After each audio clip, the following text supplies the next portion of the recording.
Le fondement dans le couple en ce qui concerne les finances doit être replacé. Que quelqu'un me dise que Jésus m'aide. Que Jésus m'aide. La femme a été prise de l'homme et non le contraire. Si donc vous mettez la femme en avant financièrement dans un couple, tu l'as mis en avant dans le jardin d'Éden. Et lorsqu'on met la femme devant dans le jardin d'Éden, elle vous sort du jardin.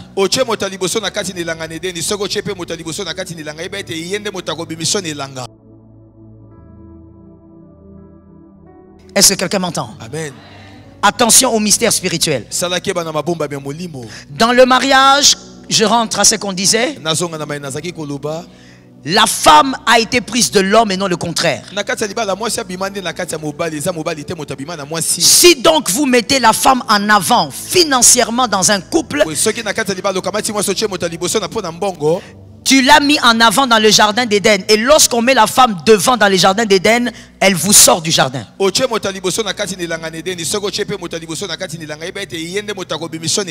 Lorsque Adam a mis sa femme en avant dans les jardins d'Éden, ils sont sortis. Dans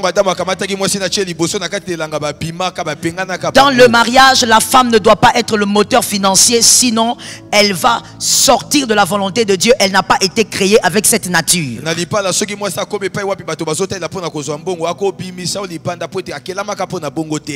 La femme a été créée avec la nature d'aide, donc elle doit être derrière son chef.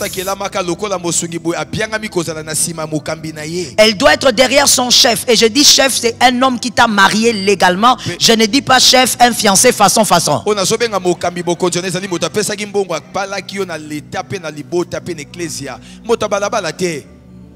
Est-ce que quelqu'un m'entend? Et la femme a cette nature donc d'être derrière son chef. Si elle devient le moteur financier dans un couple, cette femme va s'autodétruire. Même si à un moment donné elle tient, il y aura un moment où elle va se détruire. Parce qu'elle va commencer à considérer son mari comme son premier fils. Même quand tu appelles ton mari bébé, ce n'est pas ton bébé. Il y a quelqu'un qui n'a pas entendu. Tu peux regarder pourquoi? C'est au figuré. C'est ton bébé, mais c'est au figuré. Voilà, répétez ça. C'est ça. Mais il risque de devenir comme ton premier fils. C'est-à-dire, comme tu appelles ton fils, viens, va ranger tes chaussettes. C'est comme ça que tu vas le traiter si tu deviens le moteur financier d'une famille. Même si ça ne sort pas de ta bouche, il y a des moments où il va commencer à dire, est-ce que je peux avoir même le transport là? Pour que tu donnes ce transport, la manière dont tu vas donner, tu vas le donner comme tu donnes à ton fils. L'homme a été créé comme un mâle alpha. Il doit rester un mâle alpha. Bien, tu me regardes comme ça. Il faut se documenter, il faut apprendre. Une femme équilibrée, lorsqu'elle ne vit pas avec un homme comme un mâle alpha, elle va chercher son mâle alpha. C'est là où le mal arrive. C'est là où certains hommes ont dit, ma femme, depuis qu'elle a commencé à avoir de l'argent, elle a commencé à voir d'autres hommes. Le problème, ce n'est pas l'argent. Le problème, c'est qu'il n'y a pas la figure masculine devant elle. Je ne suis pas en train d'encourager un dérèglement, je suis en train de replacer les fondements. Le fondement dans le couple, en ce qui concerne les finances, doit être replacé. Que quelqu'un me dise que Jésus m'aide. Que Jésus m'aide. Que quelqu'un d'autre me dise que Jésus me soutienne. C'est Jésus qui me soutient. Je veux placer encore l'équilibre avant d'avancer en disant ceci. La femme qui a décidé de ne pas travailler, de ne pas aller au travail, de ne pas avoir un emploi, on va dire ça comme ça.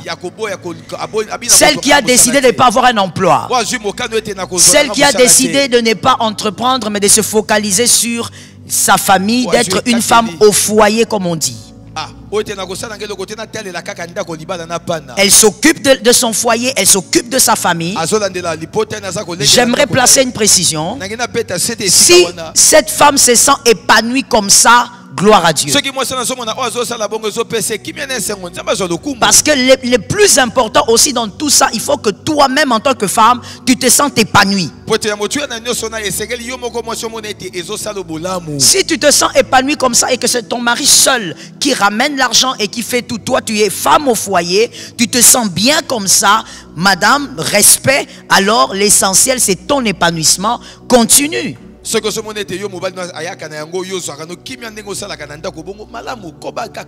Mais si tu es une femme au foyer, le conseil que moi je te donnerai, si tu veux rester pour te focaliser, pour t'occuper des enfants et de ton mari, organise-toi quand même pour entreprendre. Parce qu'aujourd'hui, avec ton téléphone, tu peux entreprendre sans sortir de ta maison. Aujourd'hui, ça me choque beaucoup lorsque je vois des femmes qui manquent de l'argent alors qu'elle a un bon téléphone. Alors que ton téléphone peut être tout un bureau. C'est tout un bureau ça. Il y a des gens qui ont des millions aujourd'hui à cause du même téléphone que tu as. La différence c'est que ces femmes ont réfléchi, toi tu n'as pas réfléchi. Toi tu t'es limité à dire je suis maman, je reste là. Pourquoi j'encourage quand même une femme au foyer à entreprendre? Parce que dans le foyer il y a un mystère. Le mystère des besoins. Que quelqu'un me dise en présentiel ou en distanciel le mystère des besoins. Le mystère des besoins. C'est-à-dire l'homme a des besoins, toi aussi tu as des besoins et il y a des besoins communs. Ou communs. Les besoins communs sont les besoins de la famille. On doit peut-être bâtir une maison. On doit payer les frais des enfants. On doit monter une entreprise. Ce sont les besoins communs. Mais en dehors de ça, c'est que beaucoup de célibataires ne savent pas. C'est qu'il y a aussi des besoins de l'homme à part et les besoins de la femme. Je ne parle pas des tissages, mais je parle du fait que madame, tu sors d'une famille, des fois aussi ton frère peut te demander de l'aide. Tu as une maman. Quand on s'est marié, ça ne veut pas dire qu'on coupe avec sa maman. Même si maman, elle peut se suffire elle-même, ça fait du bien que maman reçoive même un foulard venant de sa fille. Si tu as entendu, tu me donnes un amen. Ce sont des besoins séparés. Ton mari aussi a une famille, madame. Faire de vous une seule chair ne veut pas dire qu'il doit tuer sa famille. Donne-moi un amen, tu es aigri. J'ai senti un peu d'aigreur quelque part. Tu n'aimes pas quand on parle de ta belle famille. C'est ta belle famille, tu vas faire comment? Tu es dedans, tu es scotché là-bas. Ton mari a ses frères. Il y a des deuils. Il doit des fois aussi contribuer. C'est ce que j'appelle les besoins séparés. Et quand il y a des besoins séparés, tu ne vas pas dire à ton mari, ma maman a besoin d'un nouveau pagne, donne-moi l'argent. Mon petit frère a besoin de quelque chose à l'université. Ces besoins séparés doivent se régler aussi avec des finances séparées. Je suis déjà en train de parler de la gérance là. Les besoins séparés, les besoins financiers nécessitent que vous ayez aussi une caisse qui en prend soin. Sans compter des fois tes petits caprices, même si ton mari s'occupe de toi, toute femme a des fois des petits caprices, des fois qui dépassent. Oui, il peut te donner de l'argent de poche et puis c'est pour tes tissages, tes habits. Mais à un autre moment, tu passes comme ça, tu vois un joli collier, tu dis, ah, je veux acheter ce collier là. Mais il t'avait déjà donné l'argent de poche. Quand tu rentres là-bas, tu lui dis, chérie, j'ai vu un collier. Il te dit, ah, j'avais déjà donné l'argent de poche. Tu es devenu la fille aînée. Non, c'est toi qui deviens directement la fille aînée, quoi. Parce qu'il commence à te programmer comme tous les enfants. Alors que si tu es indépendante financièrement, tu as la capacité d'entreprendre. Ça m'a béni à l'extérieur, nous allons le voir tout à l'heure. J'ai vu des femmes exposer le pain. Toi, tu refuses de vendre le pain alors que tu demeures en tant que fille aînée de ton mari. Mais celle qui vend le pain là, elle est capable de prendre un peu, elle donne à son frère, elle prend un peu, elle donne là-bas, elle prend un peu, elle achète son collier. Une femme qui est dans le mariage doit comprendre que l'indépendance financière passe d'abord par la délivrance au niveau des pensées. On va dire ça comme ça. Tu dois d'abord être libéré au niveau de tes pensées. Fais ce que tu es capable de faire sans complexe. J'ai entendu 2 amens. Tu es venu être transformé ou pas? Tu es venu être transformé ou pas? Le temps est cher, hein? Le temps, c'est la vie de quelqu'un. On n'a pas le temps à perdre.